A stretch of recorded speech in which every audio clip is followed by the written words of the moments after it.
No. We'll do it live. Fuck it. Do it live. I'll write it and we'll do it live. And thing sucks. You all smell that in the air? It's football, baby. Football's back. Football. That's right, man. You guys are a week into camp, and the Chicago Bears Hall of Fame game tomorrow. At this time tomorrow, we'll get some pads popping and not from the friendly fire that you see at camp. How you all feel about that? I'm ready. I'm ready. So excited to see Caleb. Oh, no, he's not playing. Oh, all of that. So was I. Oh, just wait. The Bears have 4 preseason games, so you will get your chance to see a whole heaping of Caleb very soon.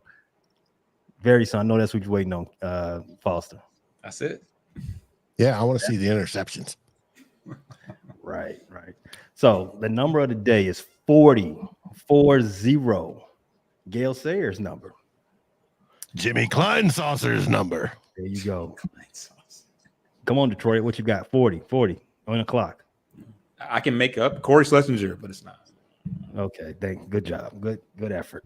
Good job. That's a terrible number. But a terrible number. 40 is a great number. I was about to say. I don't think any other running back has ever had a number 40 outside of Sayers. Mike Allstott. There's if you go way back to the olden days, there's a bunch of them in the 40s. He's a fullback, though, really. Like, was he? I mean, Warwick Dunn was in that same backfield. Yes, he was 280 pounds. Sure, like, and Warwick Dunn was in that same backfield with him. So yes, yeah. Was he blocking for? No, I don't want to get off on a tangent. Yeah, he's a fullback that got carries. That's it. Well, that makes him a running back. They're all running back. Peyton Hillis. What number was Peyton Hillis? He was 42. He was 40. Yeah. Big bus. No diddy. 40 is the amount of days we have left until the Bears start the season 1-0. And I guess Detroit will do the same at 1-0 as well. We don't know yet, but jury's still out. Like I said, the Bears open preseason tomorrow against Houston in Canton, Ohio for the Hall of Fame game. There's a lot of fan favorites going to be there, getting their inductions, getting their bus going into Canton. Mm-hmm. The Bears got 2 of them, a champion and the greatest return man of all time, Devin Hester. You might have heard of him. But before we get into all that, we got to talk about some money. Last episode, before we got off, after we talked about Darrison's contract, and before we got off for the weekend, there were 3 more big deals signed in the division, guys. Mm-hmm. Maybe you've heard. I'm gonna start with you, Foster. Left tackle Decker, 3-year deal. How important is that to Detroit? Hey, solidifying the line, like June said, bookends. We put a lot of investing in that line and making it known that that's of importance to us, because he's not no spring chicken, but they're trying to make him a lifelong line unless he, continues on beyond that Super Bowl ring that he's gonna get within that time. But that's neither here nor there. Okay, Foster. Okay. I think Decker, he's the longest tenured Detroit Lion. Is he not? Or did I read that wrong? He's could be very possible. He's 30. He's been there. Okay. That's good. I mean, I think the biggest thing that I saw is that he wasn't holding out, right? He was still showing up to camp and all the off-season drills and everything like that, even though he had a contract situation, right? Yeah, he made it very evident that he wanted to hang around, and I think they just did right by him because he's seen some dark days. He was around for Mac, the Stafford era, and he was, we've looked past the fact that he's an Ohio State Buckeye and all that garbage. Gotta shoot my shots. Hey, 30 years old for an offensive tackle, a good offensive tackle is prime. Yeah. You know what? He's been durable too. Like he's been playing a good amount of these games, and he had his best PFF rating to date. So he's coasting through that stage of his career. But my bad. No. I mean, I feel I'm actually jealous of you guys because you've built something there. You've got a business like it's I don't know how to say it. You've got a culture, right? And you all have made the business of football your culture. Because usually when we have these weekly shows, it's usually me or Dave doing most of the bloviating, right? And that's mostly because our two teams are the ones that's always doing something, always in the news for bad or for worse. And you guys, just football only, business. You got your guys signed. You got nobody holding out. Decker is an example of that. He's like, you know what? I'm gonna trust the process. I'm gonna show up. I know I'm gonna get taken care of. And look at it. Look at it. A week in the camp, and he's back home, right? Good for business and good for the culture of what you got going on. And I was gonna say that it feels weird because we're kind of used to that. You draft them, they go through their time, get rid of them, watch them repeat with the draft thing. So now that you have a good team and you actually have a core and guys that you want to be around, it feels weird that we're actually spending money, but that's what you do when you have top-notch players that fit into the makeup of a team. Like it's been a while since we had a makeup. 1950. Yeah, I wouldn't say. Okay. yeah. I'm gonna let you. I'm gonna let you get that Probably off. since Greg Landry. Who? No. Who? Like I was saying, I'm jealous of you, to be honest with you. I know I give you all a little bit of ribbing here and there, but I'm jealous. The Lions let their stars know to be taken care of, and it's played out on field, right? You got you just got a different aura going on up there.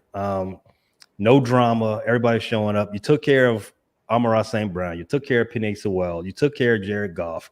3 core players you rewarded after, as Dave just pointed out, best season since 1953. Did you win the Super Bowl? Yeah. That's a Or the NFC or the NFL championship. Yeah. Not the Super Bowl. Only predates my parents, but it's okay. And Greg Landry was your quarterback back in the 70s, by the way. Late 60s, early 70s. My offensive coordinator in high school. So it would have been late 70s.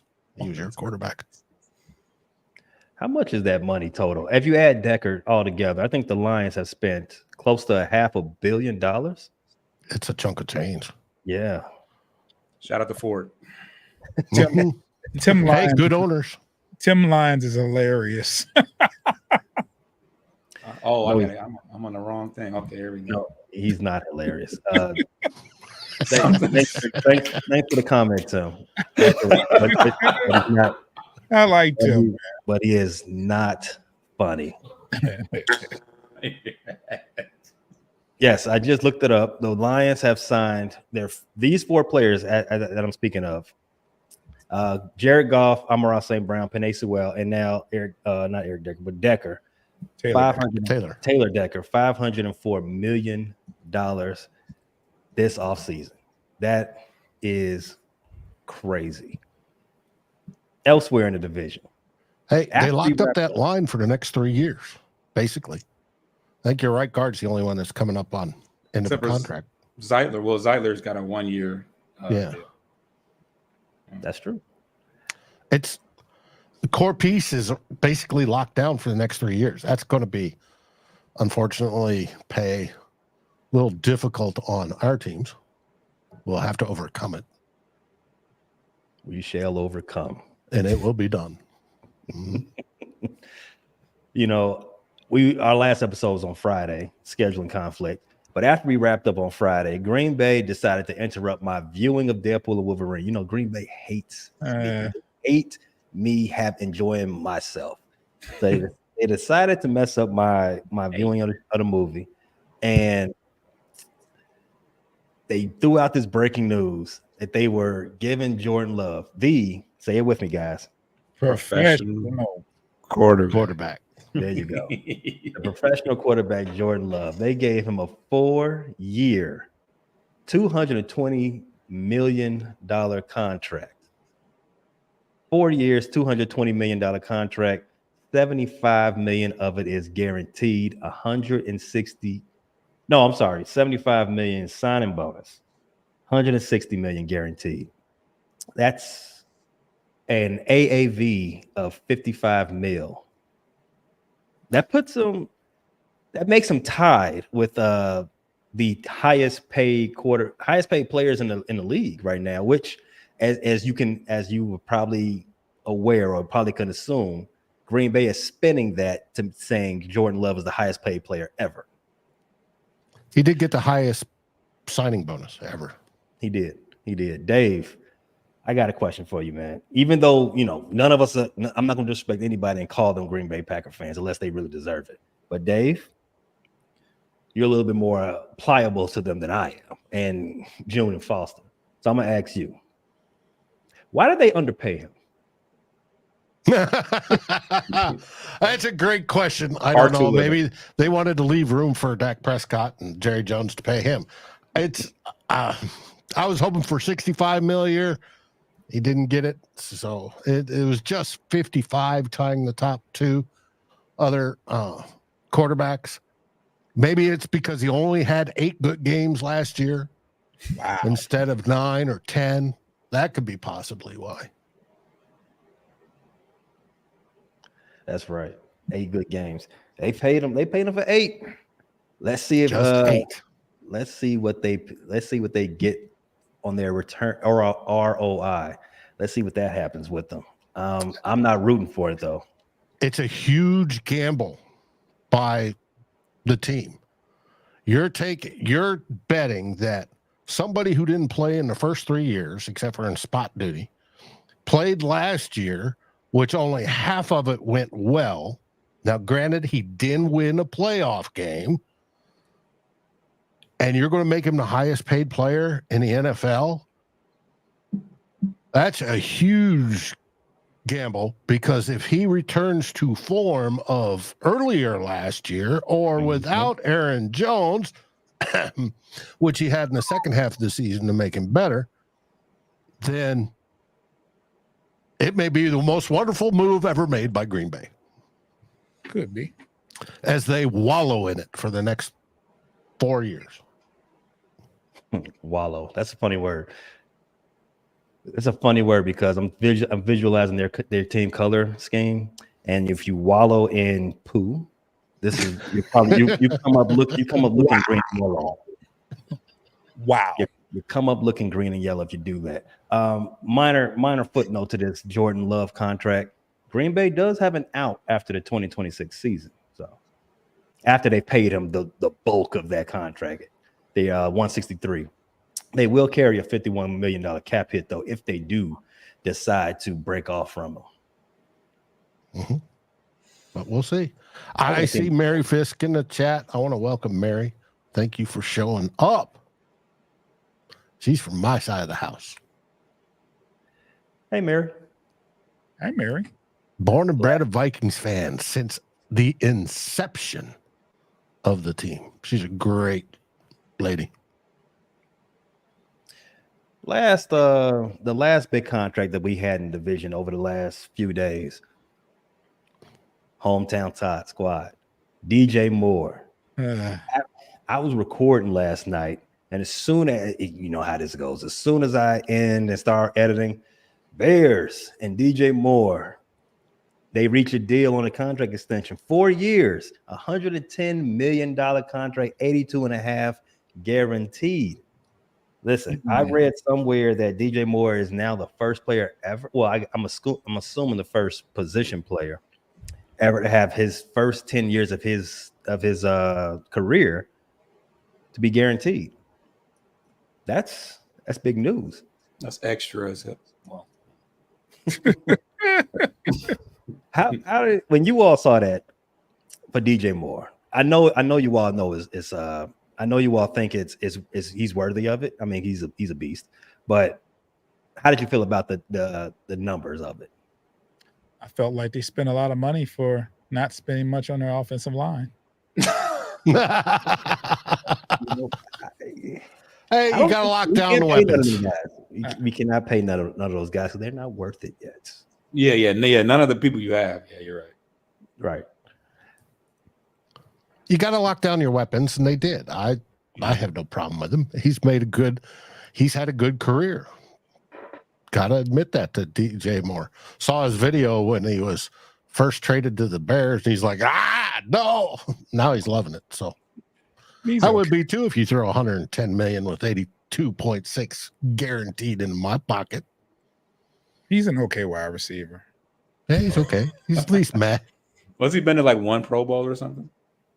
No, been to a couple. Been a couple. Knock it off. I don't really. That's $110 million can buy you a lot of Popeyes chicken, man. So congratulations, DJ Moore. Get your boy some Heralds, man. What's going on? Uncle Remus, hey, they don't have none of that in Bourbonnais, man. They in camp right now. Where they at? You got to get back to the trenches. Okay, my bad. Yeah.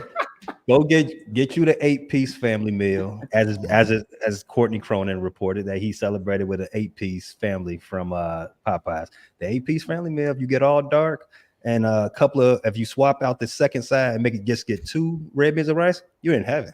Mm-hmm. You're in heaven. I mean, you in good shape. You eat that crap. Like, I mean, he signed an $82.5 million signing bonus. He could have had somebody bring them some Uncle Remus or Harold. He didn't have to go get it. Here in Lake Forest, yeah, I get it. No, you definitely don't have nobody bringing you Uncle Remus. Don't do not do that. Do not. Don't give me 82 million right now. I can have somebody bring me some Uncle Remus tomorrow. Teleport. You need better friends if they're bringing you Uncle Remus. Listen, if you gonna splurge, get the good stuff. Get you some Harold's, 87th Street. You know what I'm talking about. Yeah, you got to go to 87th Street to get it. Got to. Shout out to Auburn Gresham. Look, check you out, Foster. Hey, Foster knows. You know, he's a world traveler, so I see you, Foster. Yeah. When I originally heard this news, the first thing came to my mind was, yep, that's it. That settles it. Keenan Allen would be here for one season and one season only. No way they re-sign him because he's in camp already and he's on his last year of his deal. He's 32, and all intents and purposes, Tyler Scott, the rookie wide receiver we drafted last year, he's been having a good camp. Not looking good. So we traded a 4th rounder for 1 year, Keenan Allen. We win a Super Bowl, I won't be mad about it. Oh, you're gonna be mad. All right, I ain't gotta say that. Just go ahead and just be pissed off right now. Let's take a break before we get into some more camp talk. I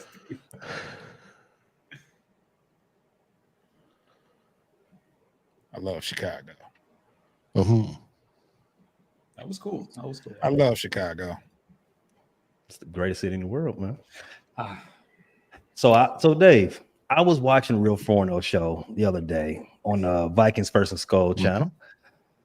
And I got one thing to say to y'all, man. One thing and one thing only. And it is very, very pressing when I was watching this show. I could barely understand, I could barely see straight to listen to the whole thing. But you guys got to get your whiskey game up, man. You got to get you some. You got to get you some of that double barrel Uncle Nears. You got to. Hey, show that again. Show that again. I'm working. I'm working on my order from Total Wine and More. I will check it out. Add it to the list. Even just for this show. Yes, please. I had it on our Friday show. I mean, you showed it. They don't. I'm not going to promote, but just put that out there. It's pretty good. Hey, if they want to sponsor us, yeah, we will hold out on the sponsor for sure. Yes, we will. Pay us some whiskey.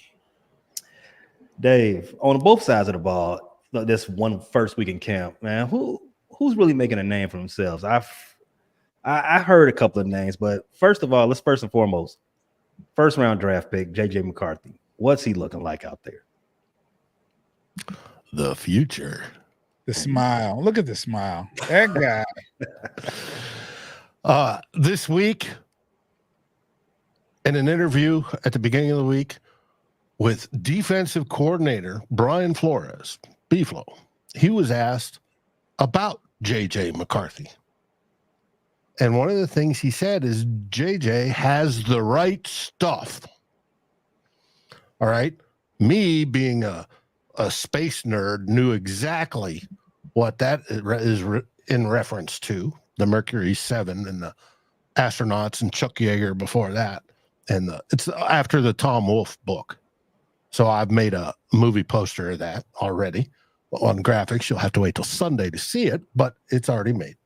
And what that means is he's got the stuff that the intangibles that is making progress and the future bright for the Minnesota Vikings.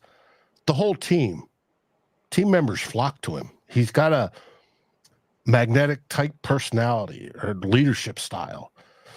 Everybody talks to him and daps him up. Justin Jefferson's locker is side by side. They're constantly talking how he asked Justin, how can I get better? How can I do this? How can I do that? And he's totally endearing the entire team to him. That's on top of his play. Now, everybody was starting the season with Sam Darnold, we're paying him $10 million. He's going to play almost all year before we let the young rookie in because according to Kevin O'Connell, JJ McCarthy has to check all these boxes on this checklist and all this before he's going to allow him to go in. Well, somebody seems to be standing out at camp so far.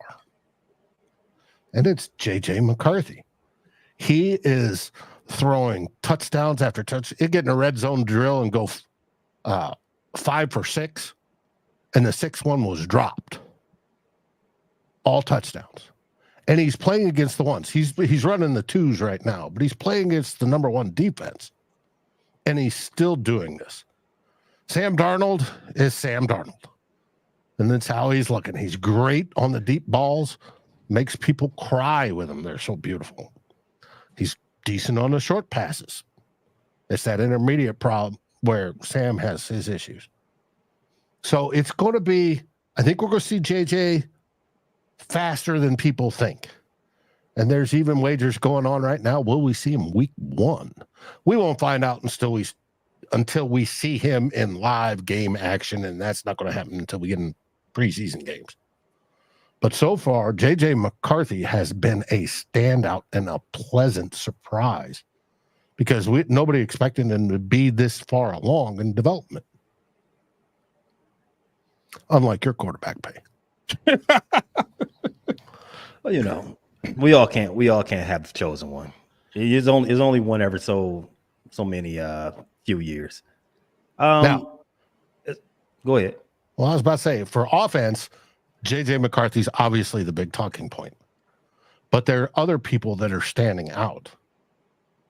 We have Justin Jefferson, who Josh Metellus, our Mr. Defense, says is trying to embarrass them on that side. And of course, he succeeds. That's Justin Jefferson. Then you have Jordan Addison, our number 2, who's taking out all his frustrations of being arrested a few weeks ago, out on the defense. And he has bulked up and he looks more like Justin Jefferson every day, making moves and embarrassing some of the defense. And then we have Jalen Naylor, who will most likely be our wide receiver 3 if he can stay healthy. He's blowing by everybody, and he's looking good. And the whole staying healthy, that's Jalen Naylor's problem, is that his problem is availability because he's always got some sort of boo-boo that has him in the tub, and you can't make the club in the tub, as Mike Zimmer used to say. But he's looking great. He's been taking Pleiades and some other what is the stretching deal, but all sorts of that sort of stuff to make himself more pliable. So hopefully he'll stay healthy. But that's on the offensive side of the ball. Those guys are looking fantastic. What about Mekhi Blackman, Shaquille Griffin? I've heard they've had a couple of tweaks. Well, Mekhi Blackman's done. He tore his ACL. He's done. Shaquille Griffin, the next day, went down, and it turns out he's got a hammy that he pulled. They originally said a lower leg soft tissue issue. Well, hamstring's not lower leg. I'd call that more closer to upper, but okay. He's dealing with that. He's probably going to be out most of the preseason nursing that. And we've been bringing in names that can play corner. We'll see how it goes. We're in desperate need there. We got to hope our pass rush overcompensates for our corner quality because it's severely dropped. We're moving a couple of safeties up, trying them up at corner. One, Jay Ward he's been on the team a couple of years. He was from LSU. He played corner and safety at LSU. He's played nothing but safety for us. He's now moved up to corner to play. We just got a guy from Fabio something or other from Denver, who's a safety, been in the year, 30 years old. He started out as a corner, Miami, and then the Giants, and I think Broncos last year, and he's going to be in as a safety. And it's just the secondary is the weaker point on the team, and that's hurt us. And then today, right before the show, more good news. Over on the offensive side, we brought in Robert Tonyan, formerly of every team in the division, to take basically Hawkinson's spot until Hawkinson comes back. It's the number one tight end, pass catching tight end on the team. And Robert Tonyan's been having a great offseason. And he got carted off today. What? Nice setup. That was pretty good. That was good. That was great delivery. There's, if we didn't have bad luck, we'd have no luck at all, saying that's what it feels like on the Vikings, to be a Vikings fan sometimes. But it is what it is. Now we have some bright spots on defense. Cameron Bynum, who's coming up he's probably next in line for an extension at safety, is destroying specifically Sam Darnold. He's picked him off a few times. Dallas Turner, the rookie edge that you guys all wanted, is doing great. However, he is getting schooled by Christian Darrisaw. Darrisaw has stonewalled him more than once. Actually, 3 or 4 or 5 times. But Darrisaw sees a lot of him. Everybody sees a lot. He wins. If he's not going against Darrisaw, he wins most of the time. He is good. Now, what is interesting about the Darrisaw-Turner relationship is Darrisaw is mentoring him. You've got one of the top 3 left tackles in the league that's mentoring young Dallas Turner on you punched too quickly. You stepped off, too slowly. You did this, you did that. That's how I beat you. And that's going to turn out to be gold as the season goes on. I can't wait. And then we have one undrafted free agent, Gabriel Murphy, edge rusher from UCLA, that looks to be this year's Ivan Pace, as in undrafted, got a chip on his shoulder, and is just absolutely balling out. That's what's happening in camp. Get well soon, Shaquille and Malachi. Did I say his name like Malachi, or is it Mekhi? Mekhi. Yeah, get well soon. Those injuries are, especially the ACL, that sucks, especially for a young player.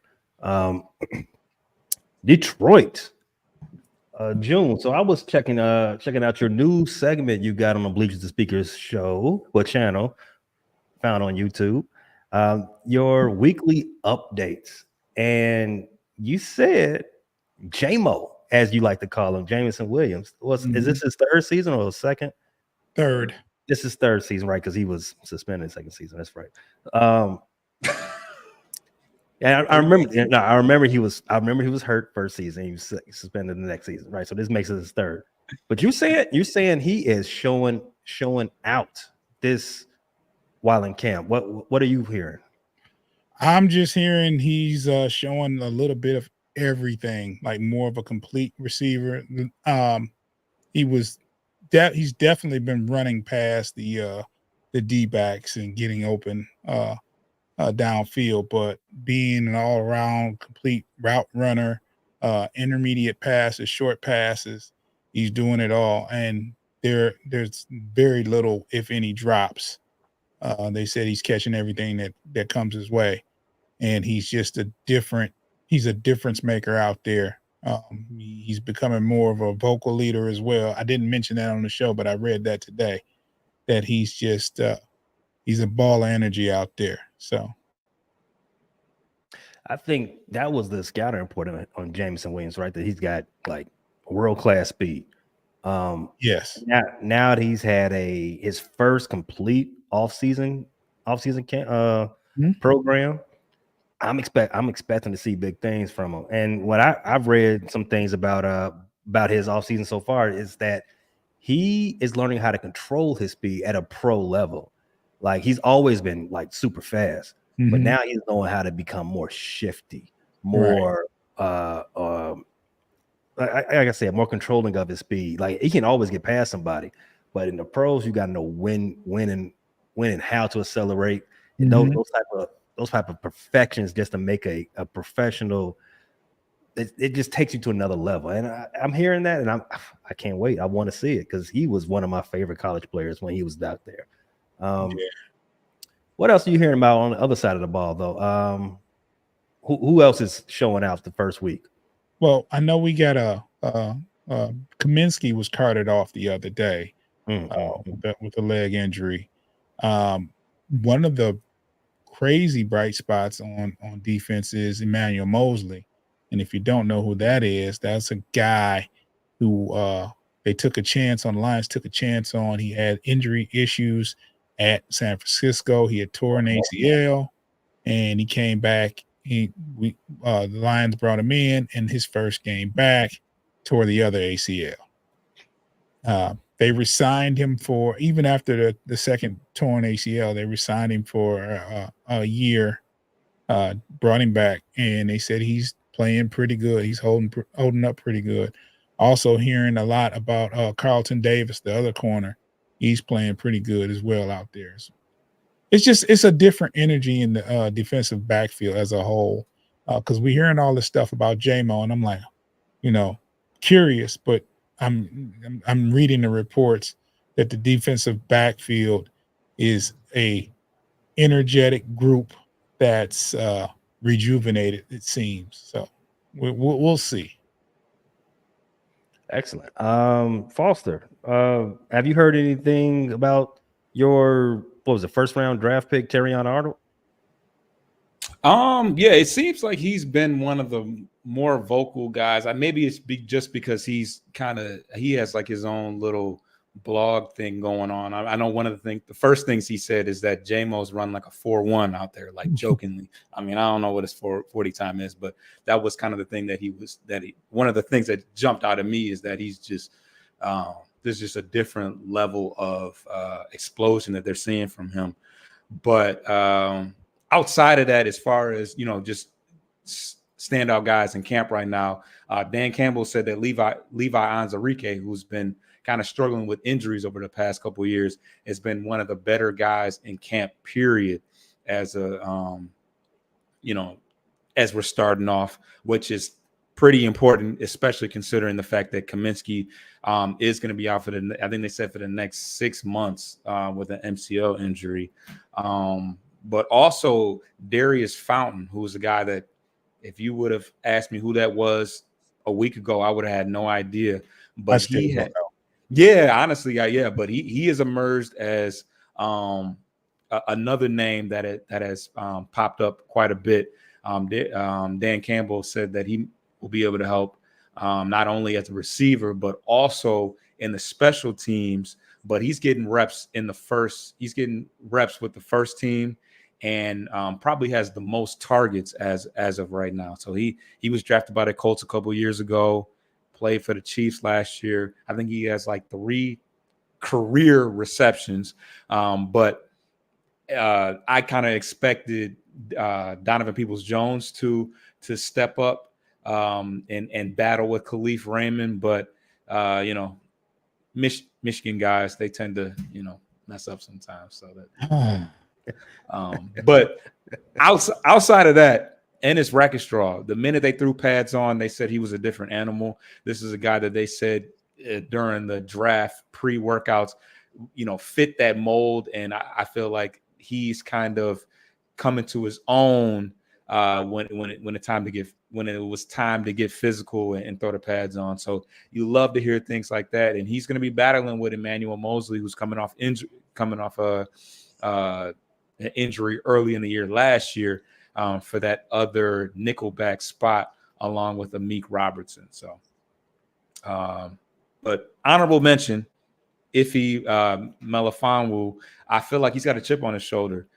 They decided to move Brian Branch into that safety spot, kind of where CD Deuce was last year. And I feel like he's got a little bit of a chip on his shoulder. I think that he's got into a little scrum with J-Mo, and I think he's trying to earn that check, because they seem to be going out of their way to replace him. And he came on last year and showed a lot of things last year, made a lot of plays. And I may have some inside because he played with my little brother, so they may be talking back and forth, but they kind of took his spot, moving Brian Branch to safety, because that was kind of a spot that could have been his. So I think he's going to be showing a lot of fire and work ethic in these preseason games, because we're really deep in the secondary right now. So there's some jobs to be made right now.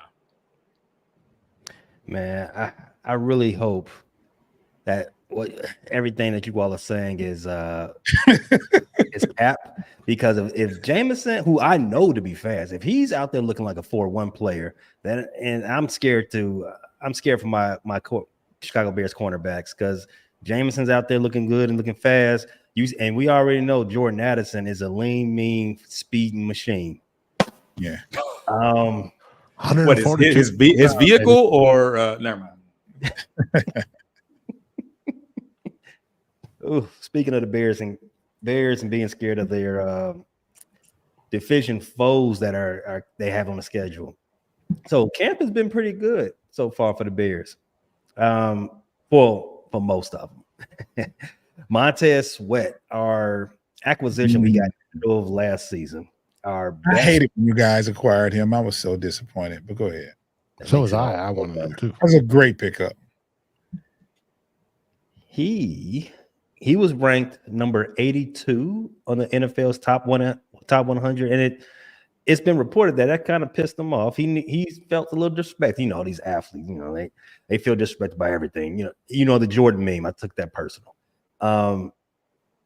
But it looked like he actually is. He's taking it out on our second-year player, right tackle, Darnell Wright. And I don't know whether to be impressed by Montez Sweat's his motor and his fire in his belly, or to be concerned about our number 1 draft pick from last year. Like, why is he getting beat up on like this? Tricky. Something, I don't know. Montez Sweat had to get kicked out of practice because he kept beating him so bad, and he kept getting too close to Caleb. And they say, "Oh, look, you don't touch the golden child. Go sit down." Could break a nail. You could break a nail, and those hangnails. Those are bad for throwers. Hey, it could be on a throwing hand, and that'd be tragic. Yes, very tragic. Could miss another preseason game. Could jam a wrist. You never know. Yeah, you don't need to miss any more preseason games. We can throw a couple of them away, but we can't throw too many away. So Montez, we get it. Good job. Go hit the sled. Leave the young guys alone, please. That's on the defensive side of the ball. As I spoke earlier, offensive, Tyler Scott, another second-year player. me and my co-host Q, we hypothesized maybe a month ago that Tyler Scott might be on the bubble because the wide receiver room has upgraded so much. Absolutely. He might be on the bubble because he didn't really have the greatest rookie campaign. And the other guy in the wide receiver room, Velus Jones, who's going to his third season. No, it's not looking good for you, buddy. You could have stayed home anyway. Tyler Scott he's been showing some real good energy in camp. He's become Caleb's favorite deep pass threat. So this is it's turning heads. Elsewhere, I think Keenan Allen, he's had a lot of glowing praise for his direct understudy, rookie Rome Odunze. He said Rome looks better than Keenan when he was a rookie. So that's high praise. That's high praise. Rome is going to be a really good player. I cannot wait to see him out there. Speaking of Odunze, every once in a while I see headlines pop up on my feeds from the Bears and how well he's doing. I don't like seeing that, but good for you. It's this division used to be known as the black and blue division. It's now going to be the speed demon division. It's going to be nice, Dave, for the next couple of years. We're going to have these three teams that we're watching right now between us have wide receiver rooms that are special. Yes. Rome Odunze, he might play tomorrow. But as you all spoke about earlier, Caleb Williams, he will not. And contrary to the belief, misconception, it is not because he has a conflict of his schedule with a nail appointment. That is not the reason. That's not the reason. That's what I read. I'm sorry. That's what I read. I can only go by what I read. So it's a pedicure instead of a manicure that he's got. Well, that hasn't been reported yet, Dave. But I am here to say emphatically that Caleb is not missing the game because of a nail appointment. And we'll talk about the game preview on the other side of this break. Let's go ahead and place an ad in here for all of our audio listeners. You're watching live. Stay right there.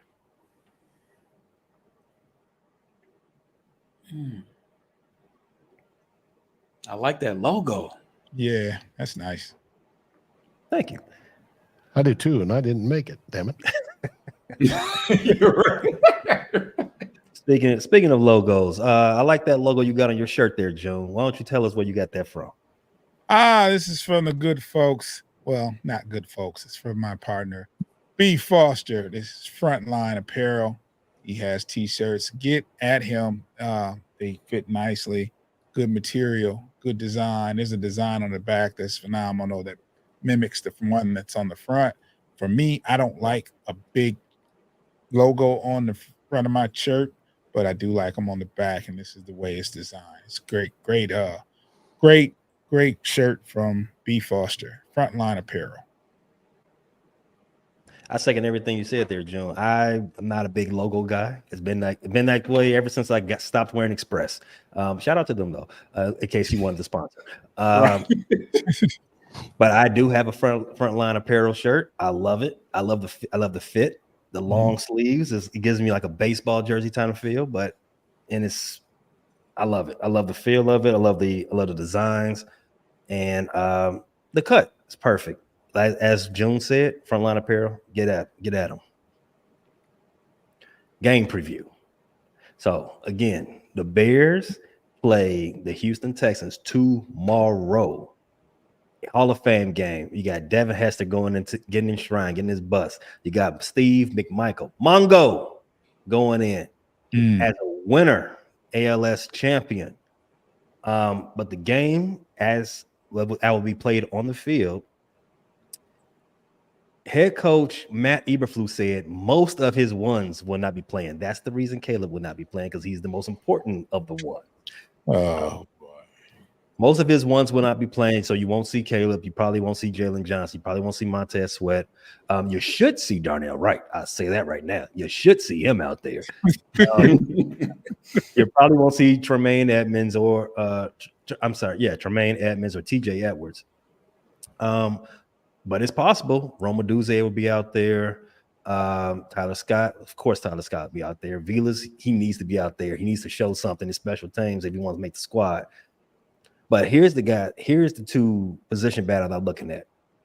The Bears' unofficial depth chart dropped this week. And the thing that caught my attention was the running back depth chart. Obviously, DeAndre Swift, former Detroit Lion, he's number one. Ooh. He won't be out. He won't be playing tomorrow.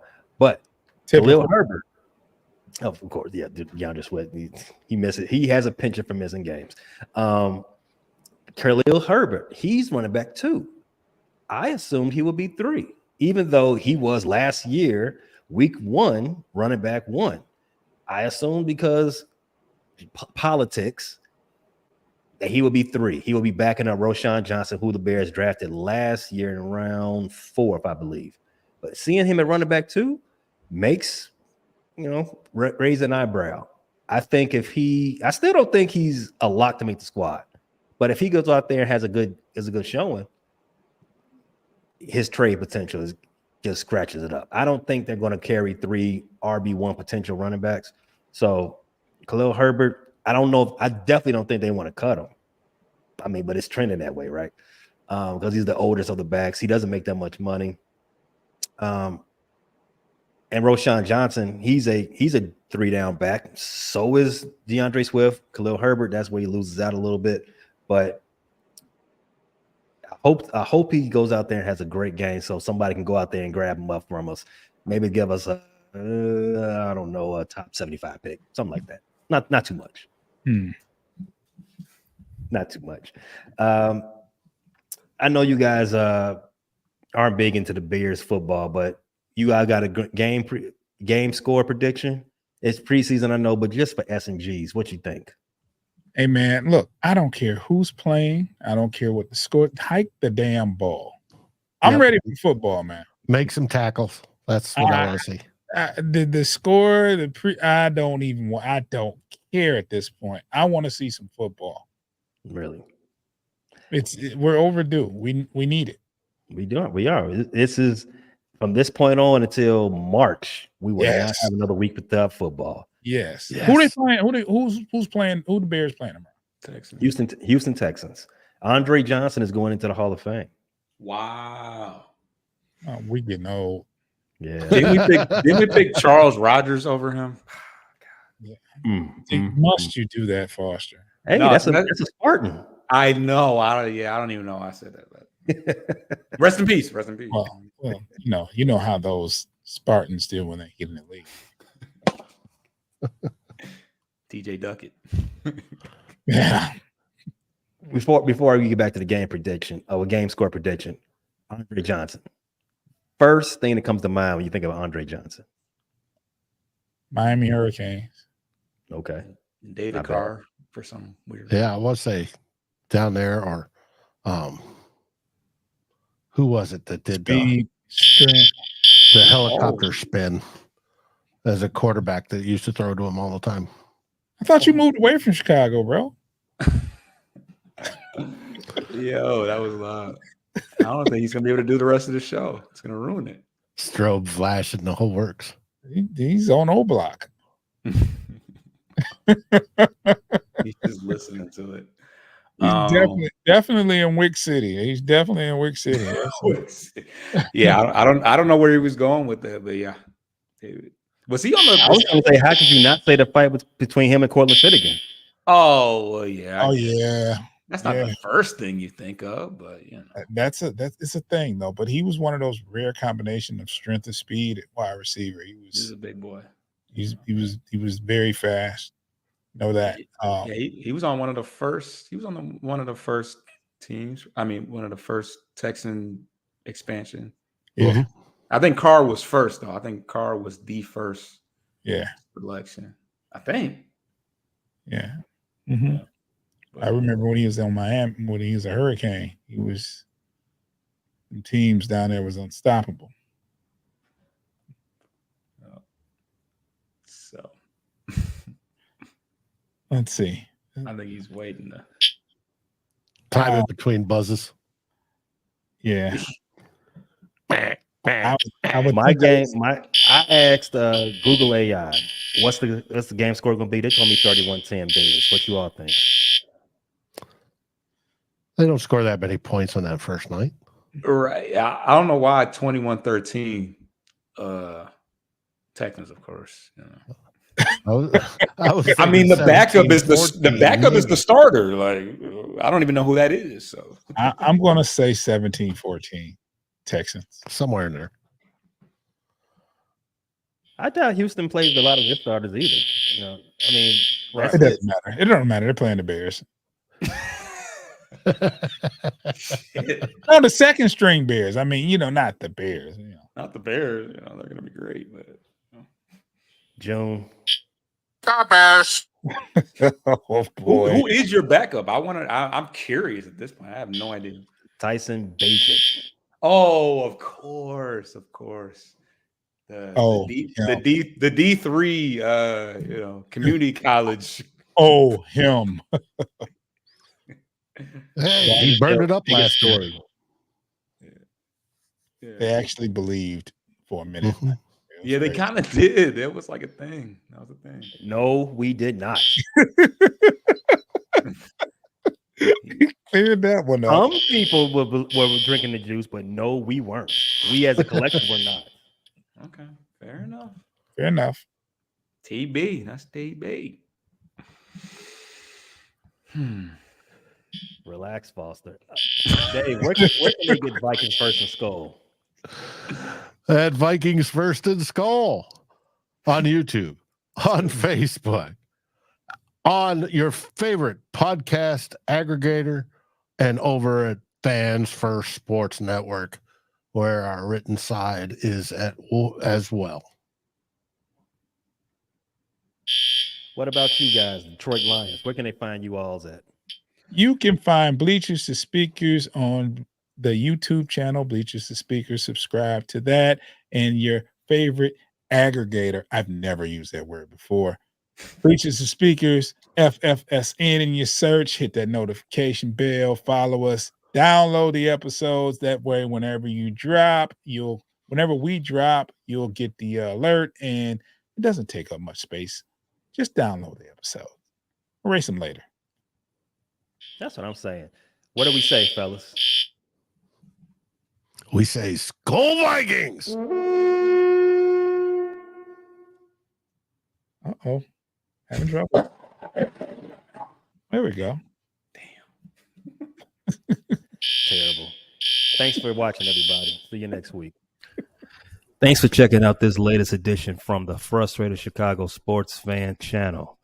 Whether you're listening to this on Apple Podcasts or Spotify or watching on Twitch or YouTube, do the same. Like, subscribe, share with a friend, hit the notification bell so you never miss a drop. And to all my homies in Chicago, we say three things: bear down, go Cubs go, and sell the team.